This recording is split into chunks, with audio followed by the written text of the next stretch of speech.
Okay, welcome to Sanjay Pandey classes. This is Sanjay Pandey, your chemistry teacher. हम लोग आ गए क्लास 11 सम बेसिक प्रिंसिपल में लेक्चर नंबर 30 पे आ गए। लेक्चर नंबर 30 पर आ गए। 30 सुनने में कैसा लग रहा है? इतने लेक्चर्स हो गए। एक चैप्टर में 30 लेक्चर हो चुके हैं, 30 लेक्चर्स हो चुके हैं, ठीक है। और मोस्ट प्रॉब्ली 2 लेक्चर और लगेंगे, क्योंकि इस चैप्टर के अंदर कितने चैप्टर थे? 4 चैप्टर थे। जो हम लोगों ने जब इंट्रोडक्शन शुरू किया था तो बताया था इसमें 2 क्लास 11 के चैप्टर थे, 2 क्लास 12 के चैप्टर थे, जो पहले अलग अलग होते थे। और उसको उठा करके बोर्ड ने क्या किया कि आपको डर न लगे, सम बेसिक प्रिंसिपल्स कर लिया, है ना। चारों चैप्टर बिना कॉपी देखे कोई रिकॉल कर सकता है? चारों चैप्टर के नाम बताने हैं। बहुत अच्छा, आइसोमेरिज्म, करेक्ट।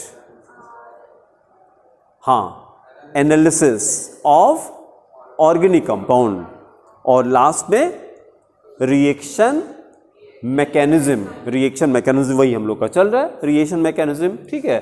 रिएक्शन मैकेनिज्म में हम लोग आ गए हैं किस टॉपिक पे? रेजोनेंस और हाँ, रेजोनेंस इफेक्ट। अब अगर ये क्वेश्चन करें कि रेजोनेंस इफेक्ट क्या होता है, तो आप बोलेंगे it is a type of electronic effect. It is a type of electronic effect. ये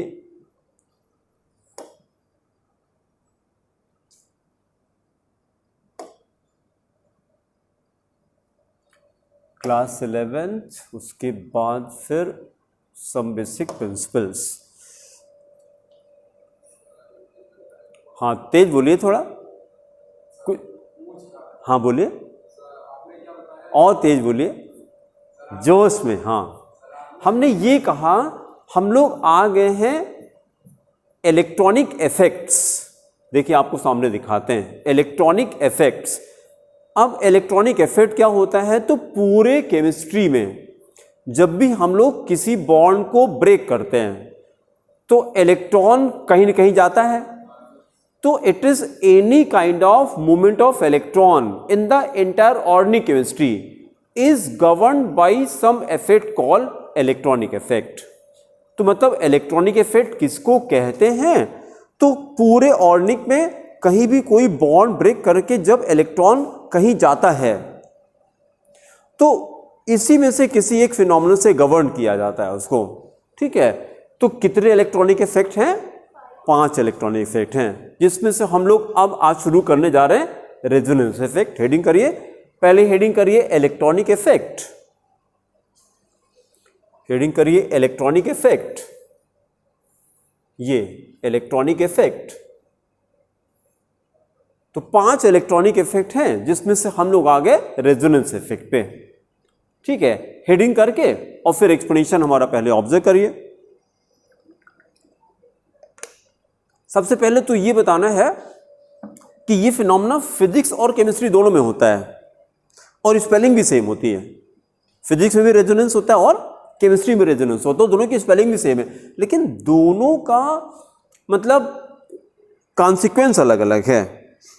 जैसे फिजिक्स में क्या होता है, जब 2 वेव्स, जैसे इसका रीजन आपको याद होगा कि अगर जब हम लोग कहीं आर्मी जब मार्च करती है और जब ब्रिज पे होती है, आर्मी जब मार्च करती है, मतलब पता लगा कि 500 सोल्जर्स हैं एक साथ मार्च कर रहे हैं, तो जब ब्रिज पे आते हैं तो पैर को एक साथ नहीं रखते हैं वो। ये पता है कि नहीं? नहीं? अच्छा, जैसे वो लोग जब चलते हैं तो एक साथ चलते हैं ना, ये एक साथ चलते हैं, मतलब सबके 1000 लोग के पैर एक साथ, और ड्रम के साथ चलता रहता है, म्यूजिक जो चलती है, मजा आ जाती है जब मार्च होती है, परेड होती है। लेकिन जब ब्रिज पे जाते हैं, परेड करते हैं, तो फिर वो अलग अलग करते हैं। क्यों करते हैं? क्योंकि अगर एक साथ करेंगे तो सबकी जो फ्रीक्वेंसी होती है वो ऐड हो जाती है और वो ब्रिज टूट सकता है। हाँ, ब्रिज टूट सकता है। जैसे अगर शीशे का है, यहाँ पर ये कर्टन खोल के आपको दिखाएंगे, अभी क्लास चल रही है, तो ये शीशा टूट चुका है, एक बार फंक्शन चल रहा था टीचर्स डे का, और ये वाला सिस्टम इसको बच्चों ने फुल वॉल्यूम पे किया फुल वॉल्यूम पे किया, और ये 4000 वॉट का स्पीकर और फिर इसने अपना रंग दिखाया, तड़ से शीशा टूटा। बच्चे डांस कर रहे थे अपने मस्ती में, फिर समझ आया कि इसको रेजोनेंस कहा जाता है शीशा टूट जाता है ना। कभी देखिए म्यूजिक जब तेज चलती है तो शीशा वाइब्रेट नहीं करता, ये रेजोनेंस की वजह से। ये फिजिक्स में ऐसा होता है।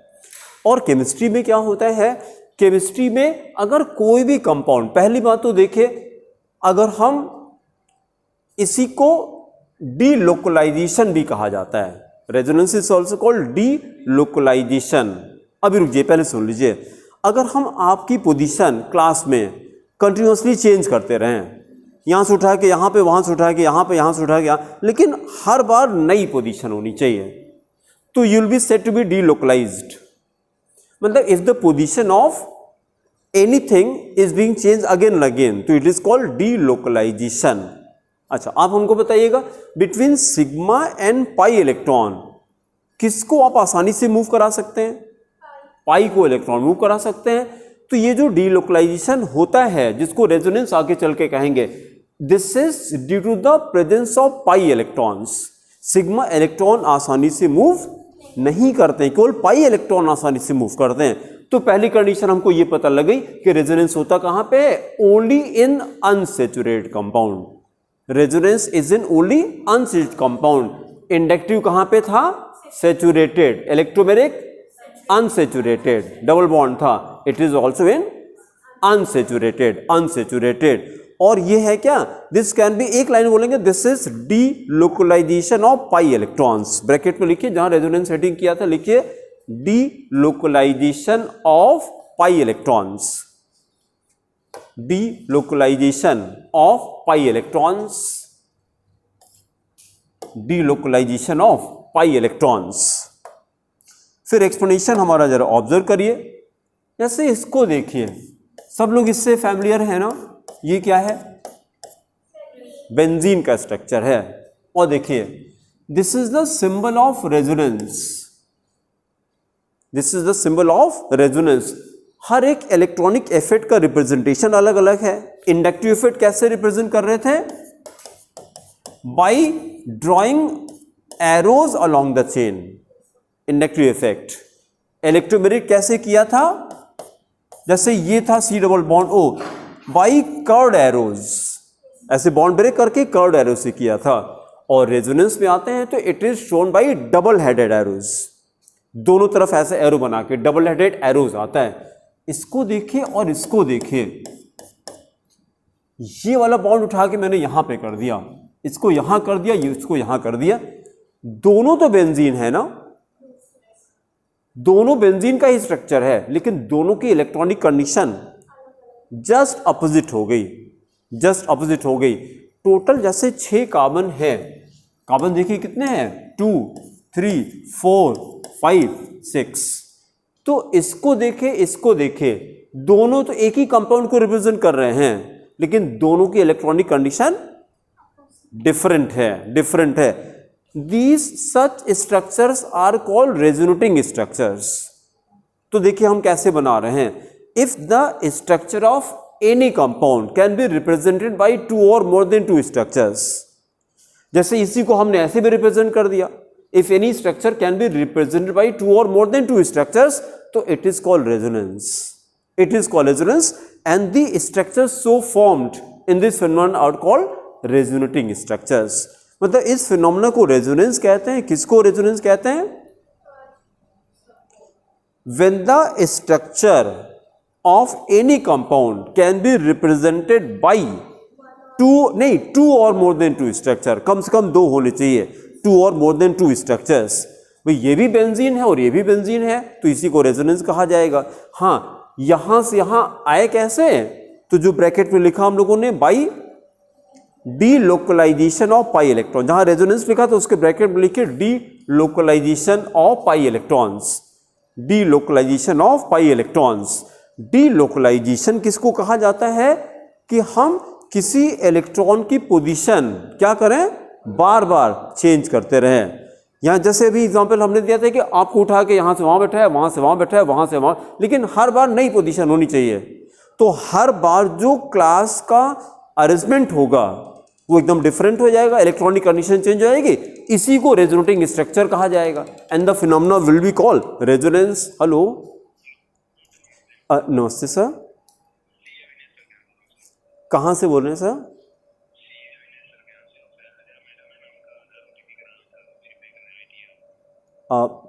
अभी भैया हम क्लास ले रहे थे, हम शाम को कॉल करें आपको? ठीक है, ठीक है, थैंक यू, थैंक यू। तो ये किया कि जैसे जब स्ट्रक्चर, एक लाइन के डेफिनेशन आ रही सिंपल सी, if the structure of structure of any compound can be represent by two or more than two structures, किसी स्ट्रक्चर को या दो से ज्यादा स्ट्रक्चर से रिप्रेजेंट कर सकते हैं, तो इसी को रेजोनेंस कहा जाता है। And the structure so form during this phenomena is called resonating structures. ठीक है, और सिंपल एग्जांपल क्या है कि हमने कोई बॉन्ड ब्रेक कर दिया, कोई बॉन्ड ब्रेक किया, इन तीनों में से कौन सा बॉन्ड पहले ब्रेक करें? हाँ, कोई भी कर सकते हैं, कोई भी कर सकते हैं। क्यों कोई भी कर सकते हैं? क्योंकि सारे कार्बन का हाइब्रिडाइजेशन सेम है। क्या है? क्या है? नहीं, एग्जैक्टली क्या है? सेम तो है। कैसे पता करेंगे कार्बन 1 का हाइब्रिडेशन क्या है इस समय? पहले कर चुके हम लोग। अगर सिंगल बॉन्ड है, कहीं नोट करिए, तो sp3 होता है, CC सिंगल बॉन्ड,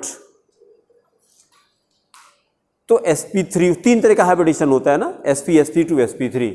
और अगर कार्बन डबल बॉन्ड से अटैच है तो बताइए sp2 हाइब्रिडेशन होगा, CC डबल बॉन्ड sp2 हो गया, CC डबल बॉन्ड sp2। उसका तीसरा कौन सा बचा? Triple bond, CC triple bond. मेरे साथ साथ बोलते रहिए, चुप मत बैठिए। तो फिर क्या हो गया? sp hybridization, sp hybridization. तो देखिए ये एल्केन्स में चलेगा, एल्केन से बॉन्ड कैसा होगा? Single bond. एल्कीन में डबल बॉन्ड, अल्काइन में ट्रिपल बॉन्ड, तो एल्केन में sp3 हो जाएगा, एल्कीन में sp2, अल्काइन में sp हाइब्रिडेशन, ऐसे चलेगा। तो यहां देखिए बॉन्ड कैसा है? डबल बॉन्ड, तो फिर sp2 हाइब्रिडाइज हो जाएगा। तो जो हमने क्वेश्चन किया कि बेंजीन के कार्बन का हाइब्रिडेशन क्या है? sp2 हाइब्रिडेशन है, sp2। सारे कार्बन से sp2 हाइब्रिडाइज है, सारे कार्बन sp2 हाइब्रिडाइज है। क्यों? क्योंकि सबसे डबल बॉन्ड अटैच है। तो जब डबल बॉन्ड ही है तो सबकी इलेक्ट्रोनेगेटिविटी सेम हो जाएगी। इलेक्ट्रोनेगेटिविटी, एक चीज और लिखे decreasing order of electronegativity, decreasing order of electronegativity.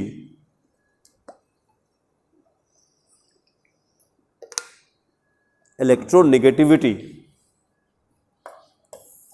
तो नीचे ऑर्डर लिखिए, sp greater than sp2 greater than sp3, sp greater than sp2 greater than sp3। इसको रट लेते हैं। मोस्ट इलेक्ट्रोनेगेटिव कौन सा कार्बन होता है? sp carbon. कैसे पहचानेंगे?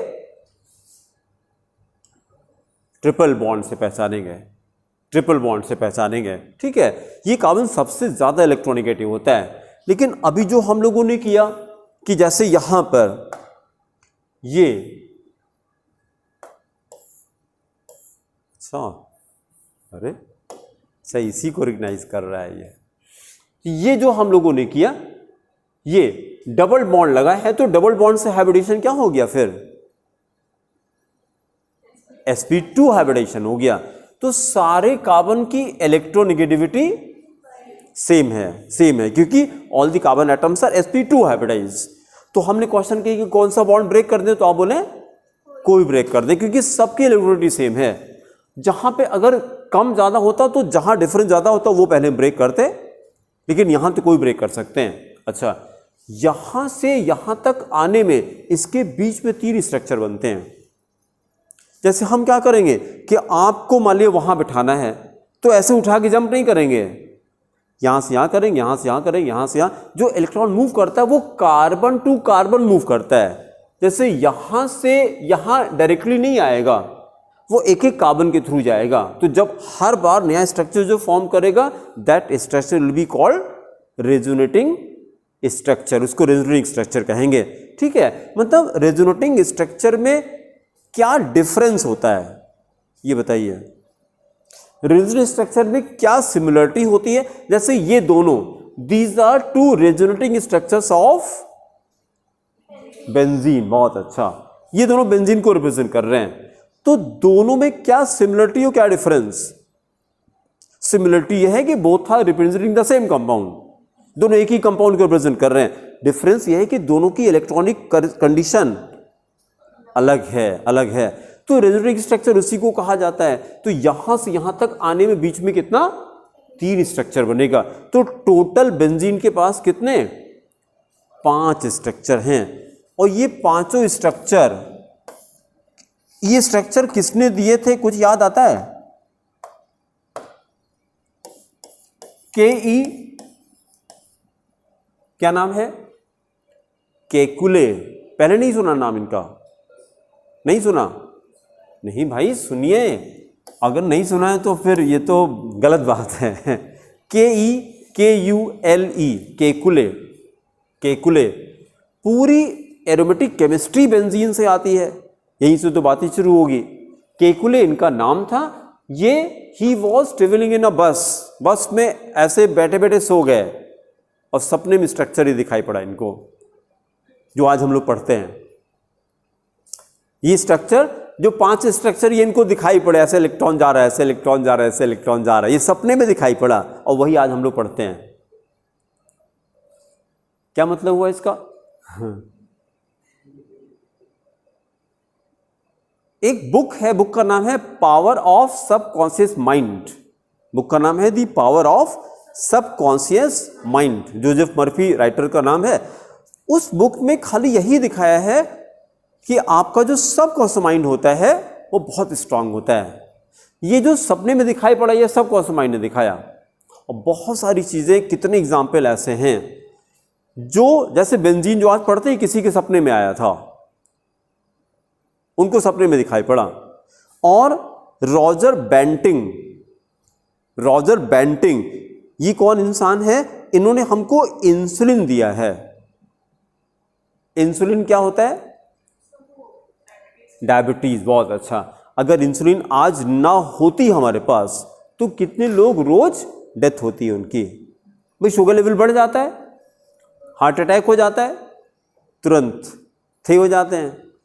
तो और रॉजर बेंटिंग ने क्या है, रात को 3 बजे सो रहे थे, सपने में आया बाहर जो कुत्ता लेटा है उसकी यहां पर एक लिक्विड है, वहां से निकालो, ये उसका क्योर है। उसमें नहीं पता था कि डायबिटीज की उसको कहते हैं, लोग मर रहे थे और ये उस पर काम कर रहे थे और सपने में दिखाई पड़ा। ये जाके निकाला, बाद में पता लगा इसी को इंसुलिन कहते हैं और आज वही बना है।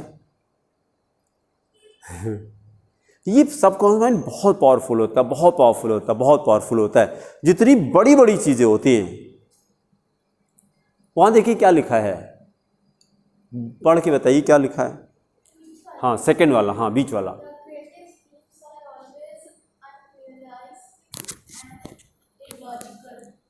इसमें जरा बोल के बताइए क्या लिखा है। हाँ लीजिए बोल के बताइए, अपना नाम बताइए पहले। स्नेहा। हाँ स्नेहा बताइए क्या लिखा है। The greatest dreams are always unrealistic and illogical. क्या मतलब हुआ, कुछ बताइए। सर बड़े सपनों का कोई मतलब वो सच नहीं होते और मतलब एक लॉजिक उसमें नहीं होता है। हाँ, जो बड़े बड़े सपने होते हैं वो लॉजिकल नहीं होते हैं, क्योंकि आप लॉजिक से तो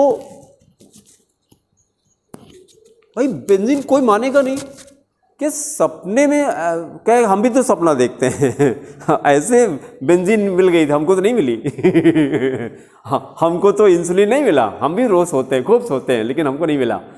तो भैया आप एपीजे कलाम की तरह नहीं सोते ना।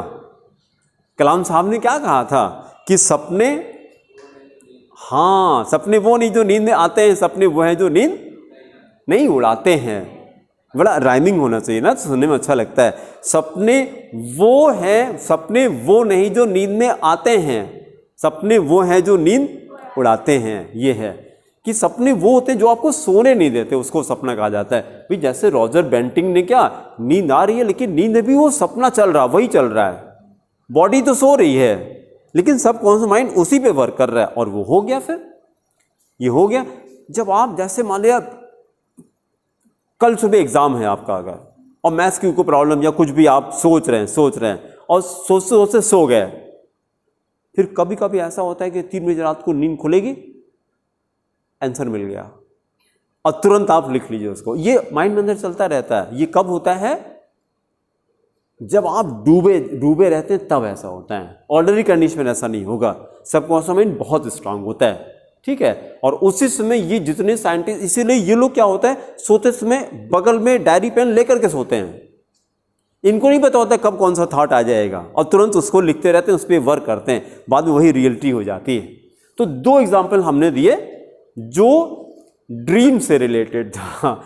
एक पहला एग्जाम्पल क्या दिया, ये वाला बेंजीन का स्ट्रक्चर किसने दिया, केकुले ने दिया। कब दिया था, सोते समय ये स्ट्रक्चर दिखाई पड़ा था। और दूसरा एग्जांपल हमने दिया इंसुलिन का, किसने दिया नहीं, रॉजर बेंटिंग ने दिया था, ठीक है। चलिए वापस, टोटल बेंजीन के कितने स्ट्रक्चर हैं, 5 स्ट्रक्चर हैं। 2 ये दिखाई पड़ रहे हैं और 3 इसके बीच में हम लोग फॉर्म करेंगे, ठीक है। पहले डेफिनेशन नोट करिए, रेजोनेंस हेडिंग किया था, लिखिए if the structure of any compound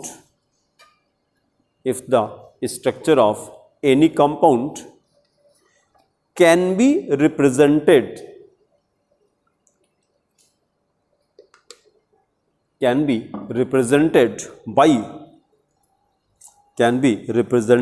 by 2 or more structures,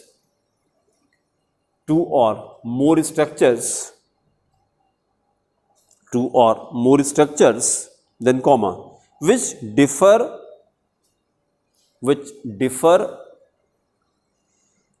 in their electronic arrangements,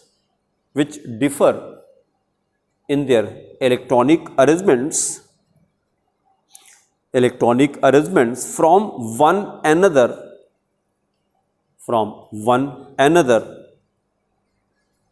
which differ in their electronic arrangements from one another, then comma, it is called resonance.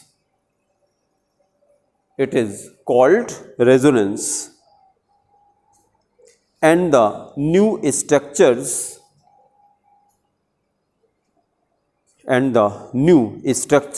so formed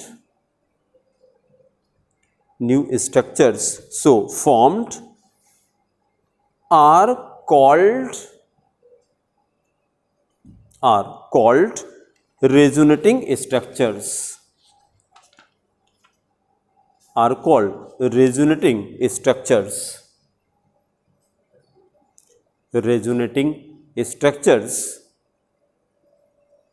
Then write note. In the note write, resonance is caused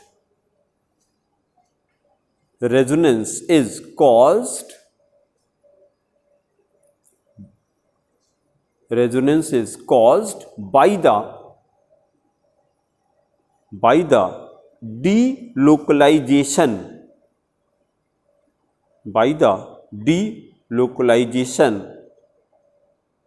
of, क्या हो जाएगा, pi electron. बहुत अच्छा, pi electrons in any compound, delocalization of pi electrons in any compound,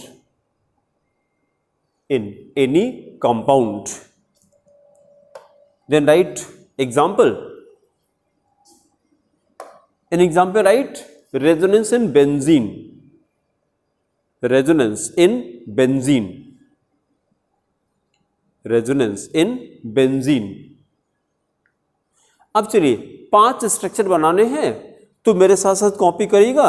ऐसा लिखेंगे, extreme left से शुरू करिएगा कि एक लाइन में 5 आ जाएं। तो पेज के एकदम लेफ्ट से शुरू करेंगे हम लोग कि 5 स्ट्रक्चर आ जाएं। पहला स्ट्रक्चर तो ऐसे बना दीजिए, एक हेक्सागन बनाइए, जल्दी जल्दी कॉपी करिए। और उसके बाद ऑल्टरनेट डबल बॉन्ड हमने लगा दिए, alternate double bond, alternate double bond. Numbering कर दिया 1 2 3 4 5 6।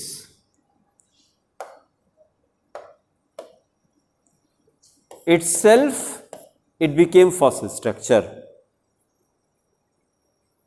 उसके बाद सिंबल कौन सा? डबल हेडेड एरो कहते हैं इसको, डबल हेडेड एरो। किसका सिंबल है ये? रेजोनेंस का सिंबल है, रेजोनेंस का सिंबल है। अब देखिए दूसरा स्ट्रक्चर बनाते हैं। देखिए यहां से यहां कैसे आए, पहले हेक्सागन बना करके फिर हमको ऑब्जर्व करिए। हमने क्या किया, कोई भी डबल बॉन्ड ब्रेक कर दिया। ब्रेक करिए मेरे साथ साथ। एक डबल बॉन्ड मैंने ब्रेक किया, इस इलेक्ट्रॉन को किधर दे दें? किसी भी तरफ दे दें। हमने C1 को दे दिया, C1 की तरफ कर दिया। ये बॉन्ड किसके बीच में था? 1 और 6 के बीच में था, तो हमने 1 को दे दिया। जब 1 को दे दिया तो 1 पे कोई चार्ज, नेगेटिव चार्ज, कॉपी करते रहिए, नेगेटिव चार्ज। 6 पे पॉजिटिव चार्ज आ गया, पॉजिटिव चार्ज। बाकी जो बॉन्ड बचे हैं इनको एज इट इज कॉपी कर दीजिए। ये हो गया second structure, this became second structure, this became second structure. Hello Adarsh, खुश रहिए बेटा, बताइए बेटा।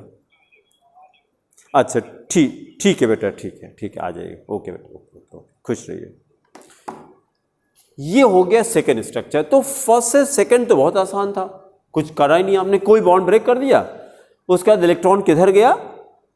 किसी भी तरफ गया, किसी भी तरफ गया, जिधर गया उस पर नेगेटिव चार्ज और दूसरे पे पॉजिटिव चार्ज आ गया। अब अगर सेकेंड से थर्ड आपको समझ में आ जाए तो बाकी आप खुद ही बना लेंगे। ऑब्जर्व करिए, यहां से यहां तक ऐसे आए तो कोई डबल बॉन्ड ब्रेक कर दिया था। अब क्या होगा, जिस कार्बन पे पॉजिटिव चार्ज है इसी के अंदर हलचल ज्यादा होगी भाई जिसको प्यास लगी वही तो पानी ढूंढेगा। तो इसके पास पॉजिटिव चार्ज है, तो जिस कार्बन पे पॉजिटिव चार्ज होगा it will require electrons, it will require electrons. अगर इसको इलेक्ट्रॉन की जरूरत है तो ये किसके पास जाएगा? अपने पड़ोसी के पास जाएगा।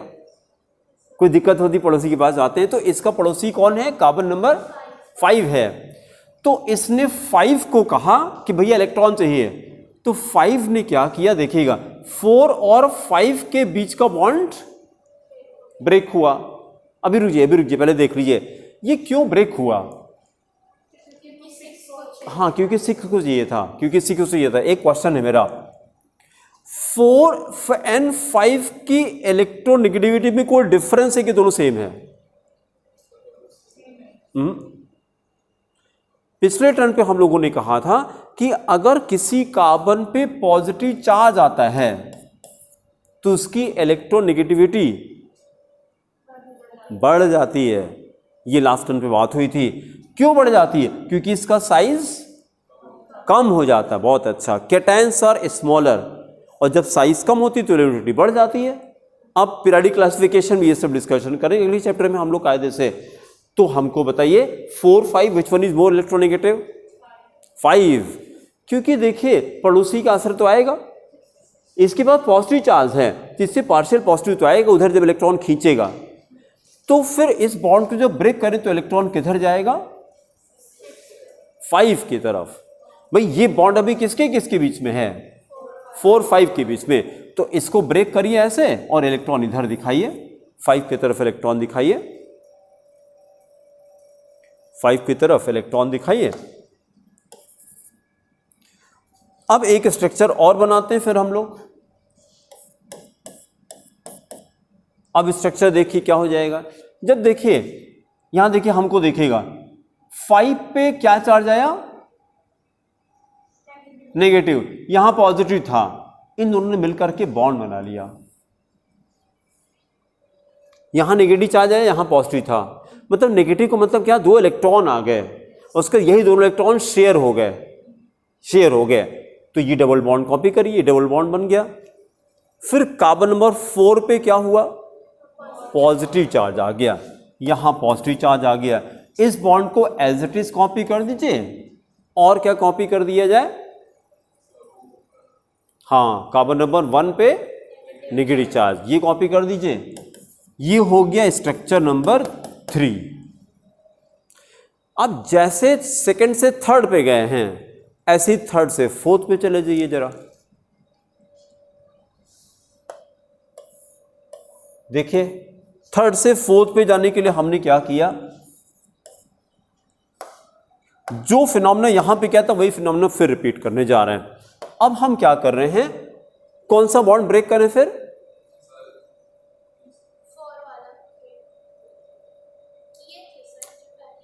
फोर तो ये है यार, सेकेंड थर्ड, बहुत अच्छा, वेरी गुड, ऐसे बोला करिए आप। हाँ पहली बार आपने तेज बढ़िया बोला। सेकेंड थर्ड को ब्रेक करके फिर जितने किधर देते हैं इलेक्ट्रॉन, हैं, बहुत अच्छा, क्या बात है, आज क्या खा के आए हैं आप। थर्ड को दे दीजिए, ऐसे एरो बनाइए, थर्ड को दिया। थर्ड को क्यों दिया, क्योंकि यहां पॉजिटिव चार्ज है ना। जब थर्ड को देंगे तो फिर क्या हो गया, हाँ डबल बॉन्ड, एक स्ट्रक्चर बनाइए फिर। अब डबल बॉन्ड कहां पर आया, 3 और 4 के बीच में, 3 4 के बीच में। और फिर वो वाला कॉपी कर दीजिए जो पहले वाला था, ये बॉन्ड ये कॉपी किया, और क्या क्या कॉपी, और क्या क्या बनाया जाए। कार्बन नंबर 2 पे कोई charge, positive charge, electron lose किया इसने, पॉजिटिव चार्ज, 1 पे नेगेटिव चार्ज, ये हो गया fourth structure, this became fourth structure. अब जैसे ही फोर्थ स्ट्रक्चर बना, 1 और 2 के बीच में बॉन्ड बन जाता है, क्योंकि यहां पे 2 इलेक्ट्रॉन ज्यादा, यहां 2 इलेक्ट्रॉन कम है, शेयर करके बॉन्ड बना लिया। नेगेटिव पॉजिटिव चार्ज के बीच में तुरंत बॉन्ड बना दीजिए, ये बन गया फिफ्थ स्ट्रक्चर बन गया। अब पांचों स्ट्रक्चर घर पे जाके फिर से बनाइएगा कि कैसे होता है। मतलब डबल बॉन्ड ब्रेक किया था, वहां से शुरू किया था हमने, नेगेटिव पॉजिटिव आया, उसके बाद पॉजिटिव वाले की तरफ से हम लोगों ने इसको ब्रेक करना शुरू किया था। जैसे देखे ना, अगर सेकंड से थर्ड समझ में आता है तो आगे आप खुद ही कर लेंगे। सेकंड से थर्ड कैसे किया था, जिधर पॉजिटिव चाहता उसके डबल बगल वाला डबल बॉन्ड ब्रेक किया था, इलेक्ट्रॉन इधर गया और फिर यहां पे डबल बॉन्ड डेवलप किया। फिर इसके बाद ये पॉजिटिव चार्ज था तो इसने डबल बॉन्ड को ब्रेक किया, फिर यहां पे डबल बॉन्ड पर फॉर्म किया, और उसके बाद जैसे ही नेगेटिव पॉजिटिव आया तो एक डबल बॉन्ड यहां पर आ गया। तो अब देखिए फर्स्ट को देखिए, फिफ्थ को देखिए, यही दोनों स्ट्रक्चर ज्यादातर हम लोग शो करते हैं, लेकिन फर्स्ट से फिफ्थ तक आने के बीच में 3 स्ट्रक्चर बनते हैं। तो these are 5 resonating structures of benzene. ठीक है, अच्छा अब हम लोग पॉइंट पर आते हैं। ये तो हमने स्टडी किया रेजोनेंस होता क्या है। अब हम लोग आते हैं कि इससे क्या बेनिफिट है कंपाउंड को, इससे मतलब क्या रेजोनेंस से क्या होता है, why there is a resonance in the compound. तो इसका नीचे हेडिंग करिए एप्लीकेशन, हेडिंग करिए एप्लीकेशन। एप्लीकेशन में लिखिए greater the resonance, right, greater the resonance, that is greater the number of resonating structures। बहुत अच्छा, greater the number of resonating structures, इसका अंदर आप पढ़ के आए हैं रेचल आज। हाँ बहुत अच्छा, ऐसे रीडिंग करके सब लोग आया करिए, क्योंकि थोड़ा थोड़ा आप बोलते हैं तो हमको अच्छा लगता है। greater the number of resonating structures, again comma, greater will be the greater will be the stability, greater will be the stability of that compound, stability of that compound, that compound. अब कोई बता दे resonance से क्या फायदा होता है? Stability बढ़ जाती है। कंपाउंड में जितना ज्यादा रेजोनेंस होगा उतना ज्यादा स्टेबिलिटी रहेगी। अच्छा, अब हमको बता दीजिए aliphatic compound and aromatic compound कौन सा ज्यादा स्टेबल होता है और क्यों? एलिफेटिक कंपाउंड, देखिए जितने एरोमेटिक कंपाउंड हैं सब में बेंजीन तो रहेगा ही रहेगा। All aromatic compounds are benzene derivatives. जितने एरोमेटिक कंपाउंड में बेंजीन के डेरिवेटिव होते हैं, तो बेंजीन रहेगा तो रेजोनेंस होगी, रेजोनेंस होगी तो स्टेबिलिटी बढ़ जाएगी। इसलिए देखिए 6 कार्बन का हम एल्केन ले लें हेक्सेन और 6 कार्बन का बेंजीन ले लें, कौन सा ज़्यादा स्टेबल है? तो बेंजीन ज़्यादा स्टेबल है। जितने एरोमेटिक कंपाउंड हैं, all aromatic compounds are more stable than aliphatic compound because of resonance, because of resonance. अब मतलब रेजोनेंस से क्या होता है? कंपाउंड की स्टेबिलिटी बढ़ जाती है, रिएक्टिविटी कम हो जाती है, रिएक्टिविटी कम हो जाती है। अब जरा देखिएगा, नीचे लिखिए एग्जाम्पल नंबर 1, एग्जाम्पल नंबर 1। अब पहले देख लीजिए तो फिर लिखिए। हमने फिनॉल लिया, फिनॉल किसको कहते हैं? बेंजीन रिंग में OH लगा दें, ठीक है। अच्छा, इसको देखिए, ये बॉन्ड पोलर होगा कि नहीं? फिर से बनाते हैं, बड़ा बड़ा बनाते हैं। बेंजीन रिंग में हमने क्या लगाया? OH, OH इसको क्या कहते हैं? फिनॉल, फिनॉल कहते हैं। OH बॉन्ड ये पोलर होगा कि नहीं? हाँ, क्यों होगा? Oxygen is more electronegative, oxygen is more electronegative. हम लोगों ने ये बात किया था, देखिए फ्लोरीन, ऑक्सीजन, नाइट्रोजन, क्लोरीन, अगर इससे हाइड्रोजन अटैच है तो बॉन्ड कैसा होगा? पोलर होगा, वीक हो जाएगा, because these are 4 highly electronegative element. तो ये देखें ना, ऑक्सीजन आ गया, जब भी हाइड्रोजन इन चारों से अटैच करेंगे तो बॉन्ड कैसा होगा? वीक होगा, पोलर होगा। तो ये बॉन्ड पोलर है, इलेक्ट्रॉन किधर जाएगा? ऑक्सीजन की तरफ, मोर इलेक्ट्रोनेगेटिव, ऑक्सीजन की तरफ। इधर गया तो ये क्या निकला? H+ निकला, H+ निकला। Any compound which can give us H+ is called acid. बहुत अच्छा, तो फिनॉल एसिड है, फिनॉल एसिडिक होता है क्योंकि H+ आयन दे रहा है।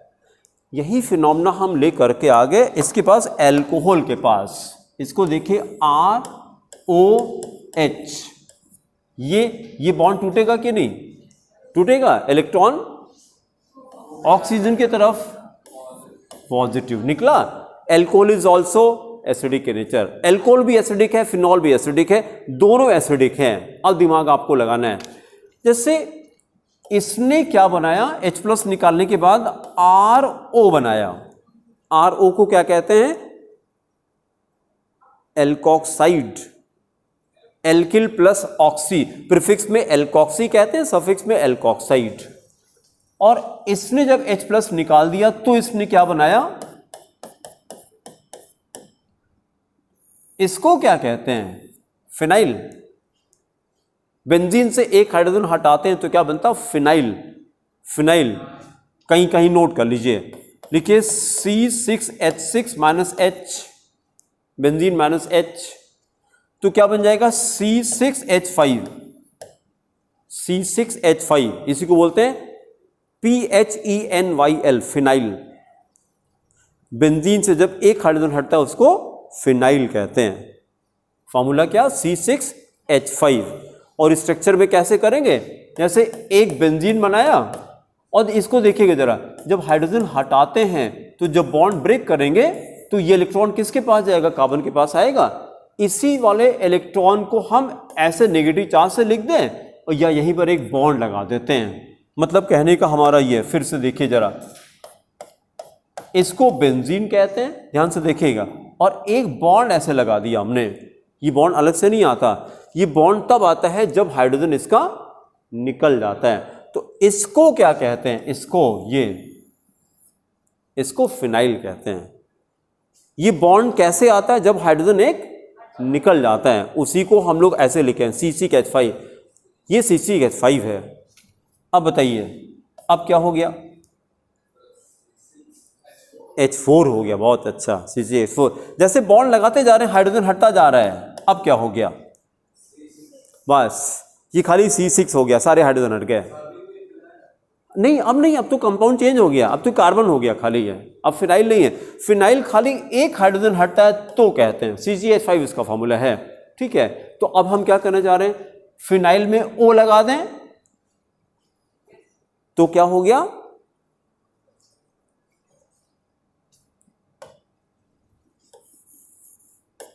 इसका क्या नाम, alkoxy.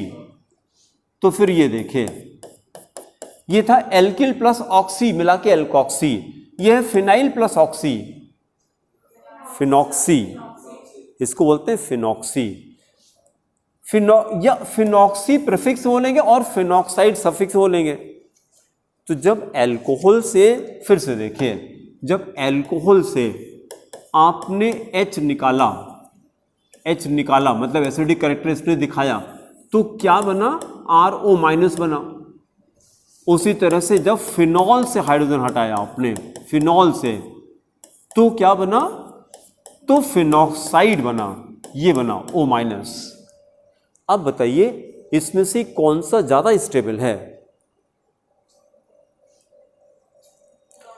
Phenoxide, because of resonance. अब ध्यान से सुनिए, जिस कंपाउंड का इंटरमीडिएट ज्यादा स्टेबल होता है वो कंपाउंड ज्यादा रिएक्टिव होता है। द कंपाउंड, देखिए दोनों की टेंडेंसी H+ देने की है, लेकिन कौन H+ जल्दी देगा, जो H+ दे करके ज्यादा स्टेबल हो जाता है। Because every compound has a tendency to become more stable. तो कंपाउंड जो जल्दी स्टेबलाइज हो जा रहा है वो जल्दी हाइड्रोजन दे देगा। तो आपको फिनोमेना लर्न करना है कि the compound whose intermediate is more stable, that compound is more reactive. मतलब इसमें से कौन सा ज्यादा एसिडिक है और क्यों, नहीं फिनॉक्साइड, फिर से सुनिए, स्टेबिलिटी इंटरमीडिएट की होती है, रिएक्टिविटी कंपाउंड की होती है। जब रिएक्टिविटी बोलेंगे तो कंपाउंड का नाम लीजिए, स्टेबिलिटी बोलेंगे तो इंटरमीडिएट का नाम लीजिए। इन दोनों में से phenol is more acidic, why, because it's intermediate is more stable. जिस कंपाउंड का इंटरमीडिएट ज्यादा स्टेबल होता है वो कंपाउंड ज्यादा रिएक्टिव होता है। या यहां पर रिएक्टिविटी एसिडिक कैरेक्टर चल रहा है तो it will become more acidic. फिर से सुनिए, between alcohol and phenol which one is more acidic, phenol is more acidic, why, because it's intermediate is more stable, why, resonance, because of resonance. अब example लिखिए, words में लिखिए phenol is more acidic. Example में ये resonance का application हो गया, phenol is more acidic, phenol is more acidic than aliphatic alcohols, than aliphatic alcohols। ये किसका एप्लीकेशन है, बोलिए, रेजोनेंस का एप्लीकेशन है, रेजोनेंस का एप्लीकेशन है। ऐसे लिखिए, phenol greater than ROH, greater than ROH का मतलब मोर एसिडिक है, मोर एसिडिक। क्यों ज्यादा एसिडिक है, तो एक काम करिए, दोनों का इंटरमीडिएट बना दीजिए, एरो नीचे बनाइए। इसका इंटरमीडिएट क्या हो गया, O माइनस, फिनॉक्सी हो गया इंटरमीडिएट, और इसका इंटरमीडिएट क्या हो गया, RO माइनस। ये इंटरमीडिएट कैसे बन रहा है, तो ये OH बॉन्ड को ब्रेक किया हमने, ये OH बॉन्ड को ब्रेक किया हमने, तो इंटरमीडिएट बने इनके। H निकाला हमने, H+ निकाला, ये OH को ब्रेक किया, ये OH को ब्रेक किया, तो इसने फिनॉक्सी बनाया, इसने एल्कोक्सी बनाया। एंड फिनॉक्सी के नीचे लिखिए more stable, phenoxy more stable due to resonance. Phenoxy more stable due to resonance.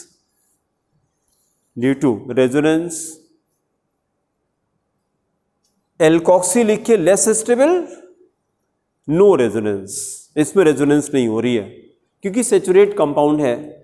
Resonance is shown by only unsaturated, this is saturated compound.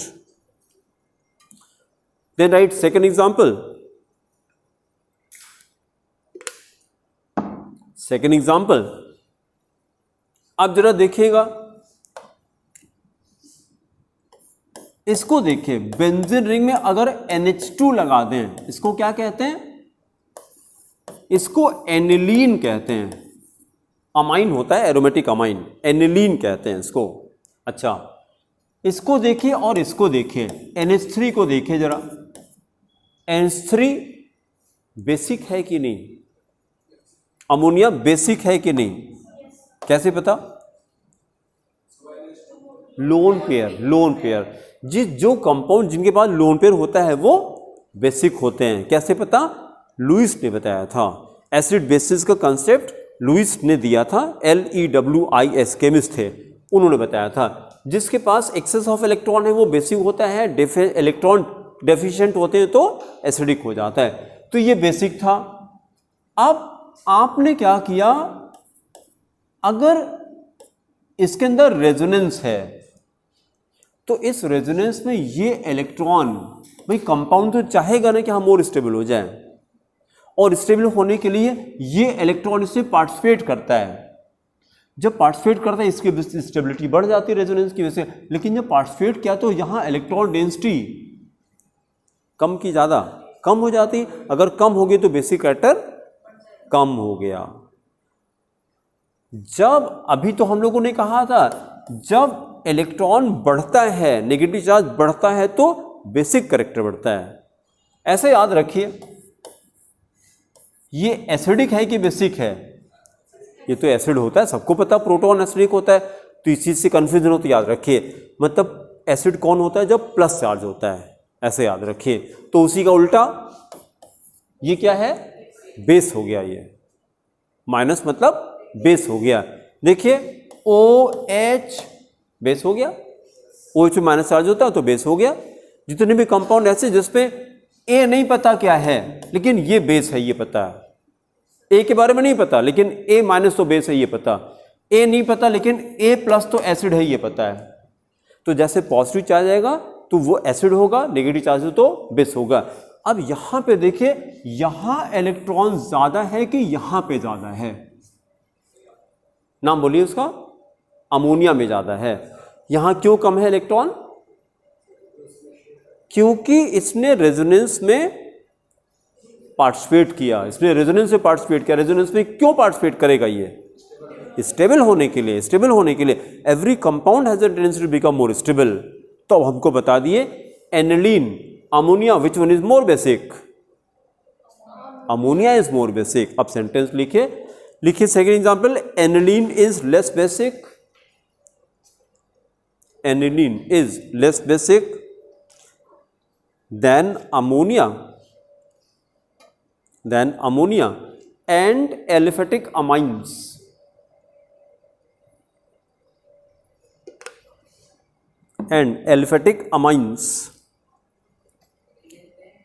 Less than ammonia and aliphatic amines. Ammonia and aliphatic amines. तो इसको ऐसे ही copy करिए, benzene ring बनाइए, बीच में circle बना दीजिए, एक NH2 लगा दीजिए। इसका नाम क्या है? Aniline, ANILINE, aniline. इज कौन सा सिंबल लगाया मैंने? लेस देन क्या? अमोनिया। अमोनिया से ये कम बेसिक है। जो भी वर्ड्स में लिखा उसी को हमने फॉर्मूले के फॉर्म में लिख दिया, लेस बेसिक। ठीक है। Now right a question. उसके पहले एक सेंटेंस और लिखिए डिक्रीजिंग ऑर्डर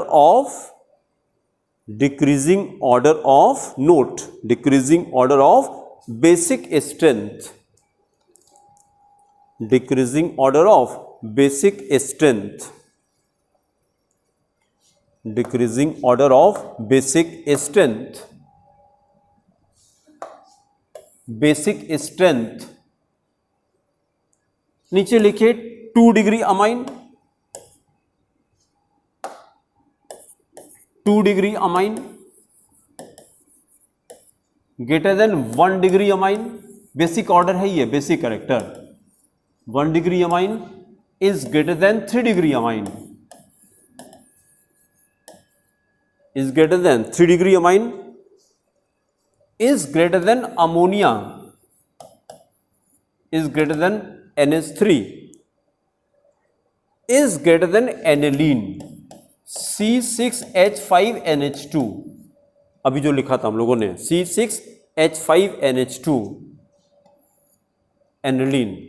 अब इसको रट लेंगे, इससे कई क्वेश्चन आपको मिल जाएंगे। अब क्वेश्चन लिखिए, arrange the following compounds, arrange the following compounds, arrange the following compounds in decreasing order, in decreasing order of their basic strength, of their basic strength, decreasing order of their basic strength, basic strength, then write the compounds। 3 compound आपको दिए हैं। पहला compound दिया है CH3NH2, CH3NH2, then comma, दूसरा compound दिया है NH3, again comma, तीसरा कंपाउंड दिया है एनिलीन C6H5NH2, एनिलीन। इन तीनों को डिक्रीजिंग ऑर्डर बेसिक कैरेक्टर में अरेंज करना है। विच one is most basic?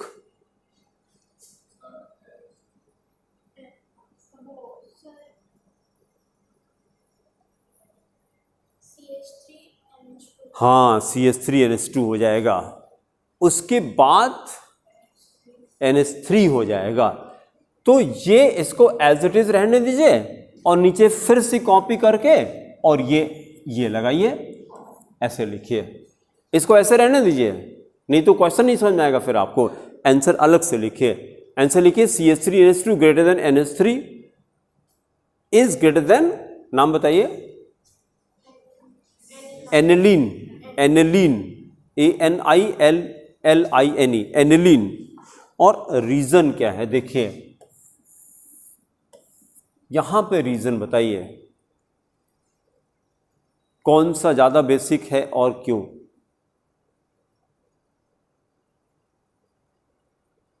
Primary amine और अमोनिया में से कौन सा ज्यादा बेसिक है? क्यों? Reason plus I effect, inductive effect. यहां लिखिए plus I, reason is plus I effect, inductive effect, inductive effect. और यहां पे रीजन क्या है? रेजोनेंस। जब बेंजीन आएगा तो रेजोनेंस आ जाएगा। यहां लिखिए resonance, resonance is the reason, resonance is the reason. ठीक है, फिर अगली हेडिंग करके छोड़ दीजिए। 4th type of electronic effect. चौथा कौन सा है? Mesomeric effect. हेडिंग करिए मेसोमेरिक इफेक्ट। टोटल 5 थे। Mesomeric effect, mesomeric effect. अब ट्यूसडे को थोड़ा सा फास्ट करेंगे, आज इसलिए हो गया क्योंकि हमको रिकॉल करना पड़ा थोड़ा सा। आप थे नहीं, अगर हम पूरा रिकॉल न करते तो आप रिलेट नहीं कर पाते। तो थोड़ा सा रीड करके आएंगे तो ये दोनों कंप्लीट कर लेंगे एक साथ, मेसोमेरिक और हाइपर कंजुगेशन। उसके बाद फिर लास्ट टॉपिक क्या है? Type of reaction. 3 तरह के रिएक्शन हम लोग को स्टडी करने, 4 होते हैं, addition reaction, elimination reaction, substitution reaction. इसको हम लोग को स्टडी नहीं करना है, 3 ही हम लोग को स्टडी करना है, ठीक है। तो ये करके तब ये चैप्टर हम लोग का कंप्लीट हो जाएगा। और इस संडे को हम लोग टेस्ट नहीं करेंगे। इस संडे को टेस्ट इसलिए नहीं करेंगे, 10th वालों का BHS में जो बच्चे हैं 10th के, उनका एग्ज़ाम 21 से है, तो उनके यहाँ बहुत ज़्यादा कोर्स पकड़ा दिया गया। तो हमने कहा अच्छा परेशान मत होइए, तो कल उनकी 2 घंटा हम एक्स्ट्रा लेना चाह रहे हैं, तो आप लोग को हम ऑफ कर दे रहे हैं, ठीक है। तो हम लोग की क्लास ट्यूसडे को होगी और ट्यूसडे को ही हम लोग कंटिन्यू करेंगे। ठीक है, थैंक यू।